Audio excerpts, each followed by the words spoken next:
നമ്മള് ഇപ്പൊ പഠിച്ചുകൊണ്ടിരുന്ന ചാപ്റ്റർ ത്രികോണമിതിയല്ല.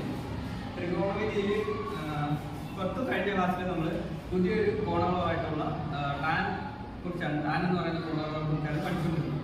അതിന് മുന്നേ നമ്മൾ സൈൻ എന്താണെന്നും കോസ് എന്താണെന്നും ഒക്കെ കണ്ടിട്ടുണ്ട്. ഇപ്പൊ ടാൻ അളവ് എന്ന് പറയുമ്പോൾ ഇപ്പോൾ ത്രികോണമിതിയിൽ മറ്റേ ത്രികോണം പഠിച്ചു കഴിഞ്ഞാൽ ത്രികോണത്തിൽ ABC എന്ന് കൊടുത്തു.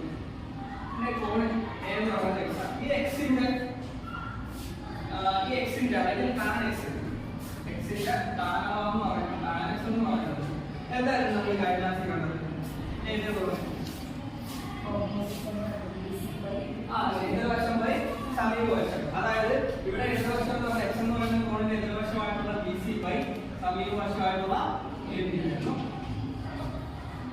ഇനി നമുക്ക് ഇത് എങ്ങനെയാണ് ടാൻ അളവ് റിയൽ ലൈഫ് സിറ്റുവേഷൻസിൽ നമ്മുടെ സാധാരണ ജീവിതത്തിൽ എവിടെയാണ് ഇതിന്റെയൊക്കെ ആപ്ലിക്കേഷൻസ് എന്നുള്ളത് നമുക്ക് നോക്കാം. അപ്പൊ ഞാൻ ഇന്ന് ഇങ്ങോട്ട് വരുന്ന വഴിക്ക് ഒരു കുട്ടി റോഡ് സൈഡിൽ നിന്നുണ്ട്. അപ്പോൾ റോഡിന്റെ അപ്പുറത്തെ സൈഡിൽ നിന്ന് ഒരു മാവില് ഏറ്റവും മുളക്കം മാങ്ങി നോക്കുന്നുണ്ട്.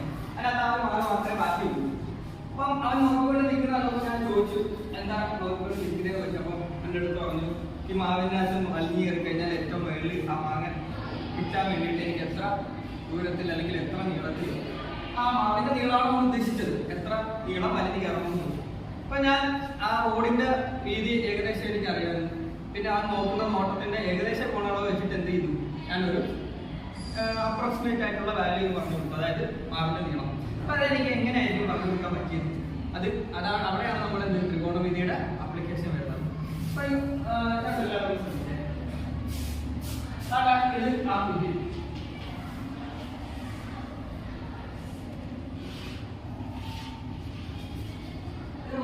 ആ മാവിന്റെ ഏറ്റവും മേലുള്ള മാങ്ങയാണ് എന്ത് ചെയ്യുന്നത് പോയിക്കൊണ്ടിരുന്നത്. അപ്പൊ ആ മാവിനെ നോക്കണമെങ്കിൽ അവന് നേരെ നോക്കിയാൽ പറ്റുമോ? ഇല്ല. താഴോട്ട് നോക്കിയാൽ പറ്റുമോ? ഇല്ല. പിന്നെ എന്ത് ചെയ്യണം? അവൻ തല ഉയർത്തി നോക്കണം, അല്ലെ? അവന്റെ നോട്ടത്തെ അവന്റെ ഓട്ടത്തിന്റെ പാതയെ ഞാൻ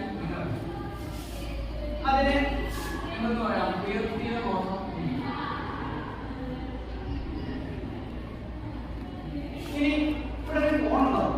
ആ കോൺ ഉണ്ടാവണമെന്നുണ്ടെങ്കിൽ സാധാരണ നോക്കും, അതായത് ഫ്ലോറിന് നമ്മുടെ തറയ്ക്ക് സമാന്തരമായിട്ടുള്ള ഒരു വരയ്ക്കുക. ഇതിനെന്താ ചെയ്തു? സാധാരണ. ഈ സാധാരണ നോട്ടത്തിനും അവൻ തല ഉയർത്തി നോക്കിയാൽ ഉയർത്തിയ നോട്ടത്തിന് ഇടയിൽ എന്തുണ്ടായി? ഒരു പുതുതായിട്ടൊരു കോണുണ്ട്.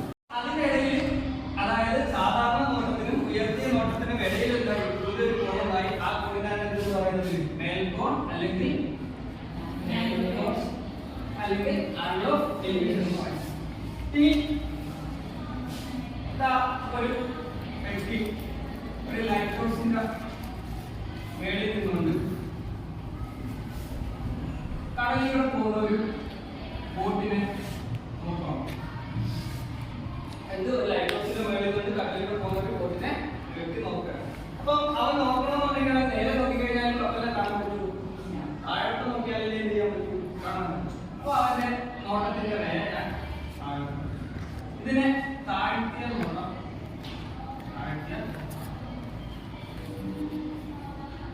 ഇനി തൊട്ട് നേരത്തെ പറഞ്ഞ പോലെ അവരുടെ കോൺ ഉണ്ടാവണമെന്നുണ്ടെങ്കിൽ എന്തുണ്ടാവണം? ഒരു സാധാരണ നോട്ടം, അതായത് പാട്ടിന് സമാന്തരമായിട്ടുള്ള സാധാരണ.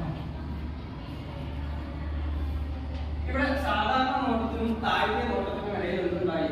ഒരു കോണുണ്ടായി. ആ കോണിനെയാണ് ആംഗിൾ ഓഫ് ഡിഫ്രക്ഷൻ അല്ലെങ്കിൽ കീഴ്കോണം എന്ന് പറയുന്നത്. അപ്പൊ ഇവിടെ നമ്മൾ രണ്ട് രീതിയിലുള്ള കാര്യങ്ങൾ, മേൽക്കോണും കണ്ടു, കീഴ്ക്കോണും. ഇതെങ്ങനെയാണ് നമുക്ക് ത്രികോണമിതിയിൽ അപ്ലൈ ചെയ്യാൻ പറ്റുക? ത്രികോണമിതിയിൽ അപ്ലൈ ചെയ്യണമെങ്കിൽ അവിടെ ഉണ്ടാവും മട്ട ത്രികോണം ഉണ്ടാവും.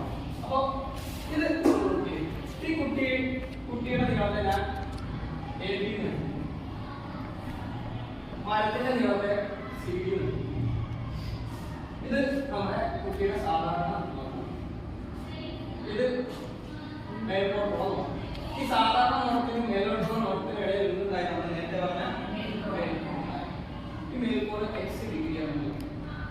ഇപ്പൊ നേരത്തെ ഞാൻ പറഞ്ഞു എനിക്ക് ആ റോഡിന്റെ നീളമായിരുന്നു. ഇവിടെ ആ കുട്ടിയുടെ മേലോട്ടുള്ള നോട്ടം അല്ലെങ്കിൽ മേൽക്കോട് മനസ്സിലായി. ഇത് വെച്ചിട്ട് എനിക്ക് എന്ത് ചെയ്യാൻ പറ്റി? ഓപ്പോസിറ്റ് സൈഡ് ബഹിർവശം വഴി സമീപവശം വെച്ചുകൊണ്ട് താഴെ ഉപയോഗിച്ചുകൊണ്ട് എനിക്ക് എന്ത് കണ്ടെത്താൻ പറ്റി? ഇവിടെയുള്ള ഈ മരത്തിന്റെ നീളം. ഇനി ഇവിടെ നോക്കി, ഇവിടെ വെച്ചിട്ട് ആ അവർ ഇത് കടലിൽ നിന്ന് ബോട്ട് നിൽക്കുന്ന സ്ഥലം ഇവിടുന്ന് കീഴ്ക്കോണം നോക്കിക്കൊണ്ട് എനിക്ക് എന്തുണ്ട് എടുക്കാൻ പറ്റുന്നു? അട്ടക്കോണം ഉപയോഗിച്ചുകൊണ്ട് ഇവിടുത്തെ ഒന്നുകിൽ ആ ടവറിന്റെ നീളം അല്ലെങ്കിൽ ടവർ ബോട്ട് തമ്മിലുള്ള ഒരു കണ്ടെത്താൻ പറ്റും. ഇതുമായി ബന്ധപ്പെട്ട മറ്റു കാര്യങ്ങളല്ല